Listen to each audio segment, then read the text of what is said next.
Hi, everyone. I'm glad you're here today because we are going to be talking about some important things today. One of them is MS and how it is often misdiagnosed or takes many years to diagnose. And we also have an author who has MS, Dr. Cynthia Guy, and what she went through before she was accurately diagnosed. And that led her to writing a book, Loving Yourself Healthy, Love Yourself Healthy, which was published 10 years ago. So we're going to talk about her experience and the need to re-edit and redo the book. All right, Cynthia, you're a physician, a speaker, an author, and you are very familiar with this topic. So please tell people a little bit about yourself, if I missed anything. Good, Marie. Well, first of all, thank you for allowing me to be with you today.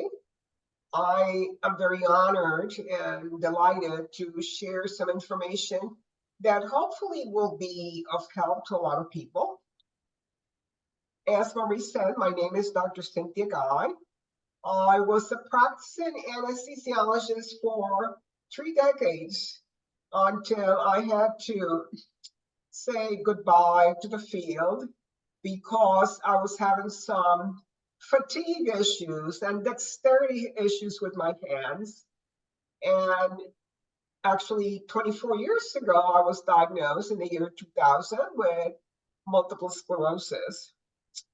And the diagnosis at that time, the neurologist said to me, you better make some arrangements because your MRI is pretty ominous and most likely you're going to be bedridden for sooner than you think. Of course, Cynthia did not accept that diagnosis readily, as most of us don't when we hear of a chronic neurological disease that is going to prevent us from living a good life. So I promptly discarded the idea and the notion and kept trucking in every day, being the workaholic woman that I was. So I struggled with MS, and I finally decided that it was not going to knock me down, and told my story in my first book, Love Yourself Healthy. I did the drug therapy as recommended by the neurologist. I was told not to exercise anymore. I was told I could eat whatever I wanted, etc., etc. But 4 years into doing whatever I wanted to eat and not exercising, but taking the drugs that I was prescribed, I was not any better. Yeah. So I decided to change the whole scene. And I'll start right there. That's a good intro. So since 2014, the diagnosis and the understanding of multiple sclerosis has evolved and it has impacted patient care and outcomes. And some of the key changes, for instance, is early diagnosis. They are, I believe, able to diagnose it a lot sooner now. Absolutely. It took the physicians about 5 years to diagnose me in 2000, but I was having symptoms from 5 years prior until one of my friends and colleagues told me that I was an overachiever, overactive, menopausal female that needed to retire. And I said, retire? But I'm a young woman. I'm just in my 50s. What are you talking about? So, of course, I just laughed the whole thing through and told him that I did not agree with his diagnosis and kept going and started doing my own research until finally things did get worse. And I went to another neurologist who repeated my MRIs and said that indeed I had MS. It took 5 years to do that. Now they did finally an MRI of your brain, right? Right. And they I found lit up plaques I lit up like a Christmas tree. from plaques from Yes, the what they're plaques, called. yes. That's what they're called. And that definitely proves the diagnosis of MS. But up to then, had not they done an MRI of your brain up till then? No, because as I said, I was being seen by a colleague and friend who really uh, discarded my symptoms and did not MRI me or anything. That's So it. I had to change channels, so to speak. So sometimes when you're told something that doesn't sound well, because your body tells you really what's happening, Yeah. maybe you just have to switch channels and see somebody else for another Yeah. opinion. Yeah, and you have to be proactive because my primary always, if I'll say something and he'll say, "Oh, who told you that, Dr. Google?" Well, he can tease me all he wants, but I Google everything medical for me and my husband, and I have found things that a doctor didn't even know about. It was new, and they're so busy they can't keep up with everything, I guess. And this particular doctor, he had too many patients. He finally had to go concierge because he couldn't give the care that he wanted to give. So he had to cut down to 1,000 patients, which still seems like a lot, doesn't it? But Right.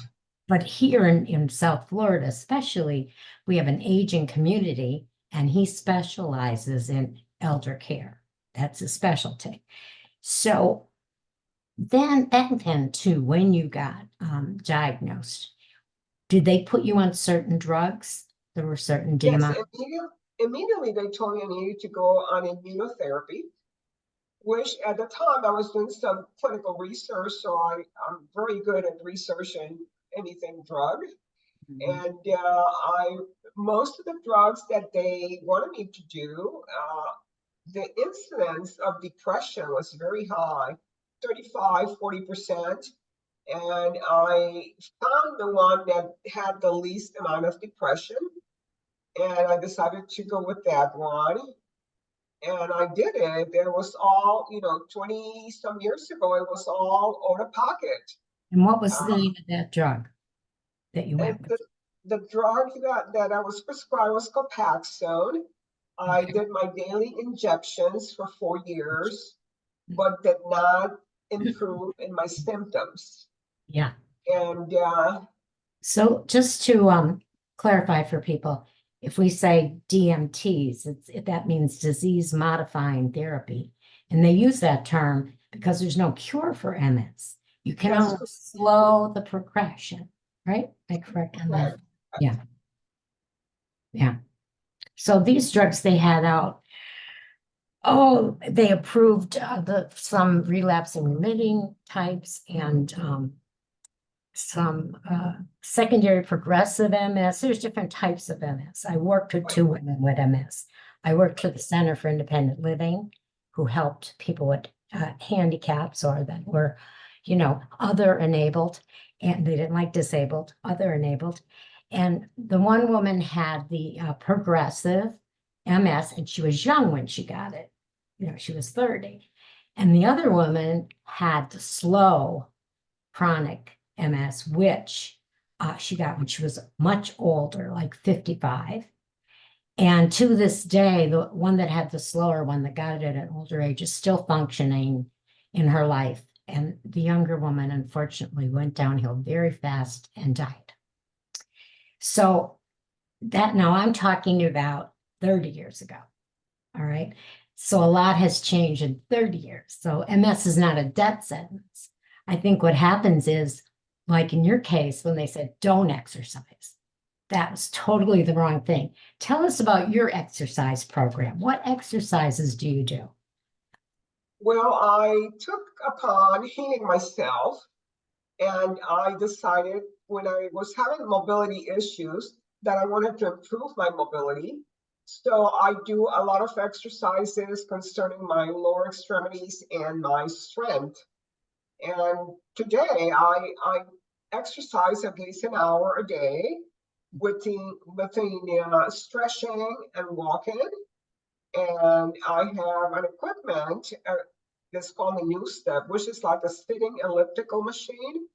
And I do at least 2 miles a day minimum, in addition to basically my weights. doing weightlifting, strengthening my upper body. I do use a scooter and I do use my walker because I've had two falls already. And that's one of the things that I think we need to accept when we have mobility issues, to really forget the vanity that we females have and start using an aid, such as a walker or a cane. I know one of my friends was having mobility issues and I told her to use a cane, and she said she refused. She says, "Oh no, I am too young to use a cane." Well, I never felt that way. I think So sometimes, I yeah, use my mobility aids as much as yes, you do, possible. and you do it very well. I have a feeling men are even worse with that because my husband has stage 3 Parkinson's and he fell many, many times, and the cane was bought for him. The cane sat in the corner. He would fall. He would use the cane for a day. He would not use the cane. Then it got really bad, and his neurologist told him, you need to use a walker. And a walker doesn't mean you can't walk. A walker so you don't fall. And the walker sat on our patio for a year and he continued to have falls. So finally I had to like put my foot down, and I had guardrails installed in the house where you're making a turn. Because when he makes a turn around a corner, that's where he's fallen. The bathroom, the next to the bed, all these things. And I said, you are going to use that walker whenever we have to do something like a mall or go to church, different things. That's it. And when he's not using the walker, though, he does use this cane. He finally graduated the cane. Very, very wise decision to do. Yeah, but It's better than having the fractures. he has a pusher, a nagger in this house, a wife that nags for years and years. And funny story, his driving isn't that great. And I was getting very upset about it because when we moved to Florida, we only decided to have one car instead of the two we had in the north. For where were we going, everywhere together, etc. Extra insurance, extra cost, one car. And of course, he would always drive. And now I didn't like his driving. And someone said to me, it's not your job to tell him to stop driving, but you can't tell him you won't be a passenger anymore. And a light bulb went on. I thought, oh my God, I never thought of that. So from that day forward, whenever we're going somewhere together, I drive. And he does limit his driving because he knows he's not as quick as he used to be, response-wise, to going to the drugstore down the road and things like that, which even then I told him it's risky because you could be the best driver, getting a fender bender, and if they call police and you start shaking, guess what's going to happen? You're going to lose your license because once they know you have Parkinson's and you get in a fender bender, it's over. So he takes those little risks, but I'm not in the car. I'm not in. That's Good, called self. good decision. That's called self-care. Exactly, exactly. Good No, decision. I've seen you get in and out of your mobility device, your scooter. I've seen you get in and out of your car, so you still drive. Did you Yes, have I to, do. how did you have to adapt your vehicle? Did you do Well, any? the adaptation to my vehicle was very simply made by getting a vehicle with a ramp and to allow me to go in and out of my scooter. And from my scooter, I transpose myself to the driver's seat and drive away. The most difficult thing is to finding a parking place that's van accessible, and there are very few of them. So sometimes I take the risk and I double park my vehicle. I occupy two spaces so I can open my ramp. But that doesn't mean to say that somebody can squeeze in and close me off, even though I have a sign on my vehicle. Yeah, Please give me 8 feet to open my door. I But know. sometimes it's just discarded. But I do my best, and I'm very vigilant to park where it's Yeah. fan accessible. Yeah. One learns to adapt, and one learns to learn what's going to work and what's not going to work. And I certainly have done that over time. I Yes. know what's working and what's not working. And I gave quite a few blogs and talks for WebMD on things that I have learned over the years to help us travel the able world, which sometimes discards those that are unable to follow the other rules. So it has been an interesting experience, and I have grown emotionally. I don't get upset about it anymore. I go like, "What, Cynthia? You know what to do," and move on. So I can certainly coach a lot of people who are with the handicap of not driving. How do you get into an airplane? What should you take to get into the airplane? What should you verbalize before you get into the airplane? What Yes, kind of seat you should have on the airplane if it's a long flight? And host, how near is the bathroom accessible to you, et cetera, et exactly. cetera. Little details that one really I doesn't have think to think about. about. I had to just do that. We had a trip up north and I made sure we both had seats on the aisle. This way he could get in and out, but I was also across the aisle to help him with anything. And one Right. passenger was getting on and she said, "Oh, do you want my seat? You'll be right next to him." I said, "No, I don't need to be next to him. I need to be across from him," which I do. But Uh-huh. people don't realize and they're trying to be Right, nice. right, right. So, yeah. So now I want to ask you this. Do you take any drugs for the MS now? Or, Certainly, after taking drugs for 4 years, 20 years ago, I decided to start healing myself in the alternative world. The alternative world being of the exercise, nutrition, getting my sleep, and working on stress levels, which is another story because my husband was developing cognitive decline, and I took care of him at home with his cognitive issues for about 8 years until I was unable to continue doing that. And he ended up in a long-term care facility. And actually, he expired about 3 months ago, which is truly a blessing because it was a long, long road that took me to explore brain matters. When one of my daughters asked, "Mom, are we going to get dementia like dad?" mm, And regrettably, I didn't have the answer, and I started doing my research. And my second edition of Love Yourself Healthy is going to be primarily on brain matters. I think that we need to become aware of certain signs and symptoms that start displaying today earlier than it did before. yeah, And we need yeah, to become absolutely. aware and become knowledgeable enough to accept it and Mhm. start to do something about it because it can be reversed.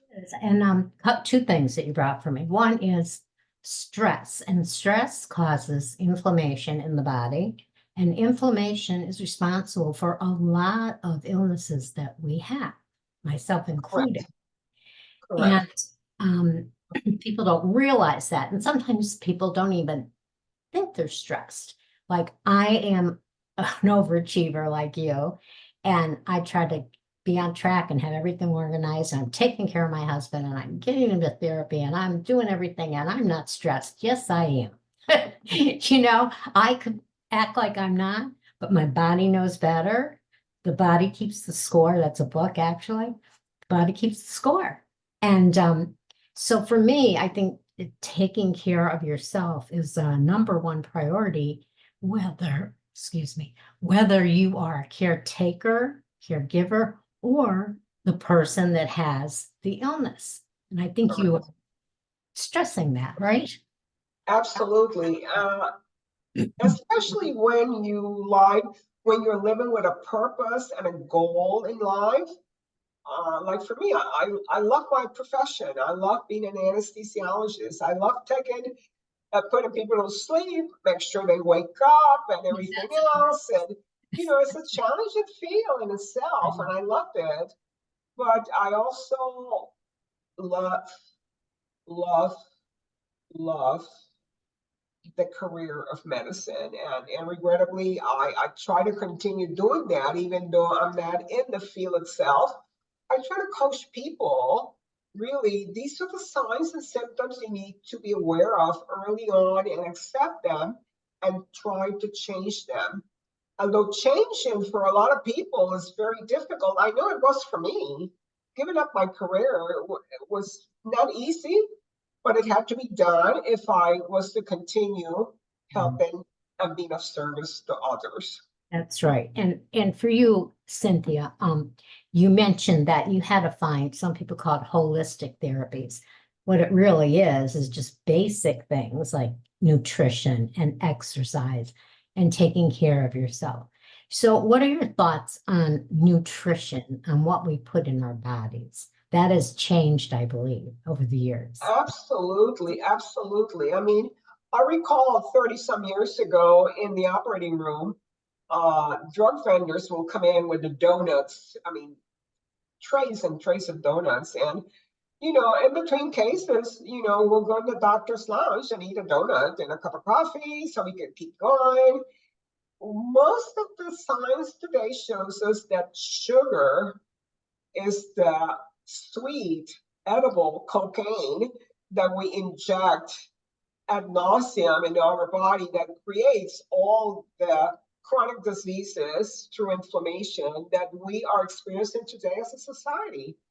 The obesity, the diabetes type 2, the hypertension, uh, sugar is the number one, and the carbohydrates. We consume as a society just too much carbohydrates.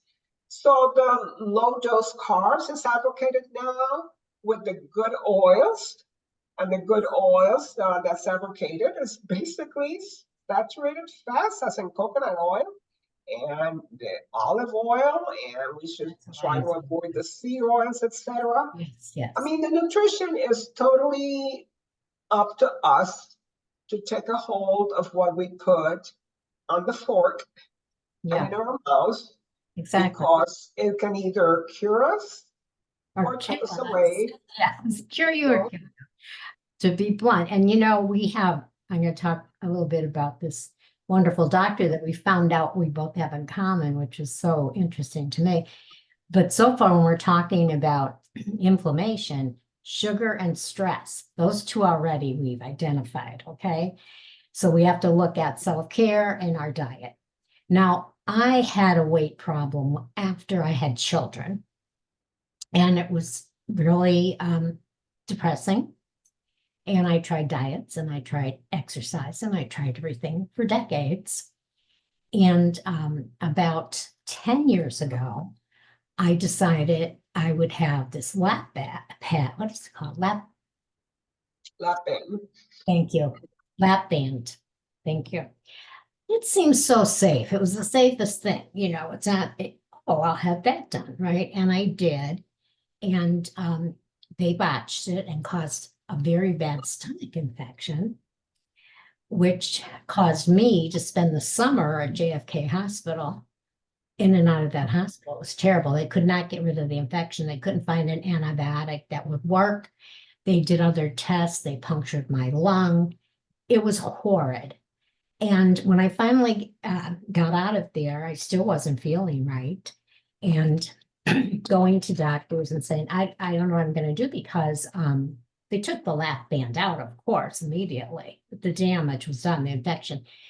And I couldn't eat anything. I would try to eat a cracker and I would throw it up. It was terrible. That was 2015. And someone said, what a doctor said to me, you should go see Dr. Silas. He's up in the Jupiter area. And I went to see him, and he's a bariatric specialist. And he took an x-ray, had, while I was awake, had me drink water, and the water squirted out of my stomach. Long story short, he ended up removing 85% of my stomach that was not functioning properly. And we go out to lunch, you and I, one day, and I'm telling you this story, and I didn't mention his name, and you said, was it Dr. Silas? Well, No, you ended up in good hands, I must admit, because I personally know Dr. Cyrus, and he tells it like it is, and he does the right thing for you. He's now known as the carb addiction doctor, and our society's addicted to carbohydrates, Oh, yeah. and that's the root of a lot of the malfunction and the chronic disorders that we're experiencing in society today. And it's not that we're supposed to avoid carbs, but we need to be selective in the types of carbs, the types of sugar, the Mhm. type of oils that we consume. He even mentioned, they think, oh, low fat, low fat. No, I want you to eat fat. I want you to eat bacon. I want you to eat fat. Fat is actually going to burn your calories and your fat that's in your body. And I did pretty much 80% of what he told me because nobody's perfect. But I'm going to tell you what, I cut down on carbs and now it's like if I have a piece of bread, it's like, oh, I don't even feel good. I don't like to eat bread anymore. I just you can form new habits and it's not that hard. If you can do something for 28 days, they say it becomes a habit, so Right, just give up bread for 28 days and see how you feel, right? right. So before we run out of time, let's talk about the new book. I lost audio. I can hear you. Minnie? I'm Oh, back. I'm great, back. great. Okay. We were out to lunch and we were talking about where you wanted to go next. And we decided it was to rewrite that book because so much has changed in the last 10 years with you and with medicine and with society and types of food. A lot of things have changed in 10 years. Yes, yes, So I know what you think about nutrition and your self-care and managing stress and exercise. And you need to let everyone else know how it has worked for you because it has worked very successfully. So will your new book still be called Love Yourself Healthy Set yes, like an yes. addiction or Yeah, basically, I will summarize the MS part, which the first book, Love Yourself Healthy, it was basically all about my story of MS and what I have done over the years. But in the second book, it will be just a brief synopsis of that. And I will delve into how brain matters came into play, in addition to what I learned when my daughters asked me, will we have dementia like dad? And I didn't have the answer. so And yeah, let me ask you this. So you're actually almost writing a totally new book. exactly, exactly. So are you going to Yes. change the title then? Well, I want to create awareness. Yeah. Maybe I want to create awareness. The most important thing, my friend, is people need to be aware and not play down on symptoms that are happening. I mean, as a physician, when my husband started doing weird things, like he decided he was going to be the chef of the family, and I can't tell you how many times the smoke alarm went off in the kitchen because he forgot he was cooking. Really? I mean, you Do. started I do. cooking, but you forgot you were cooking? Hello, hello. Uh-huh. But Cynthia decided, oh, he's just getting older and a little bit forgetful. Oh, really? Well, Mhm. that little bit forgetful needs to pay attention. But as a loving wife that I was, denial was in place with me. Oh, it's just gonna, I mean, he's just, Yeah, you're he's just having a excusing bad his behavior. day. Yeah. You deny things. But we need to become aware and start paying attention and Yeah. do something about it. Yes, I do that with my husband. I have come to Jesus talks, I call it. We sit down and go, okay, now we got to have a talk. And then I tell him certain things that's happening that he's probably ignoring and what it might mean and what he has to do. And he's been, I would say, 70% compliant, but that's better than none. And Exactly. I have people, he has Parkinson's 12 years now. And so he's doing fantastic. So what's your goal moving forward, Cynthia? My goal moving forward is to educate, create awareness, give information of things that can be done going forward, and you do not have to wait till you're on Medicare or anything like that, because younger people in their 40s and 50s are noticing cognition decline.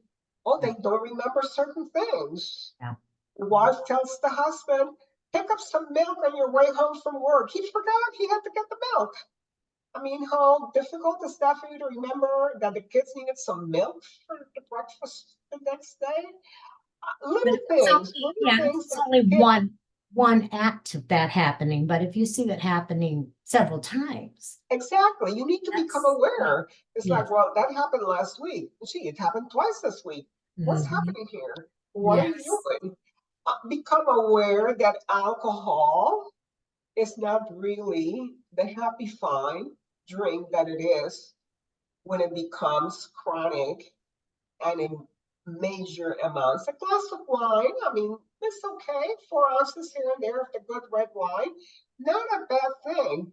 But when you decide that the whole bottle has to be consumed in the next 3 hours, and you do it over and over and over, Yeah. it's like, what is this going to create doing the 2 and 3 bottles of wine a week? There's something wrong with this picture. We need to Yes. become aware of these little things. So, Cynthia, we're going to run out of time, but you and I can talk for hours. So we just have to Absolutely. segment it. You just have to put in segments. So I'll have another podcast with you in a month or so, and you can let us know how far along you are with your new book and what's happening. Okay? Very well. I'll be delighted to do that. And I'll Okay. be delighted to, join you at any time with this discussion. I appreciate the opportunity, Mimi. I think people need to hear more of these stories. Yes, They they do. really do, to become aware. Because sometimes when they hear this story, they think, oh, this will never happen to me or my children, or, I'm good. We need to at least learn about it. Talk about it, and we will. And we're going to talk about other subjects too, because you're very knowledgeable on other things. So thank you again for Well, coming. thank you for the opportunity to Mimi, until we meet again. Well, Take we'll go care, to lunch soon. and my love to all. All Thank you right. very much. Goodbye. Bye.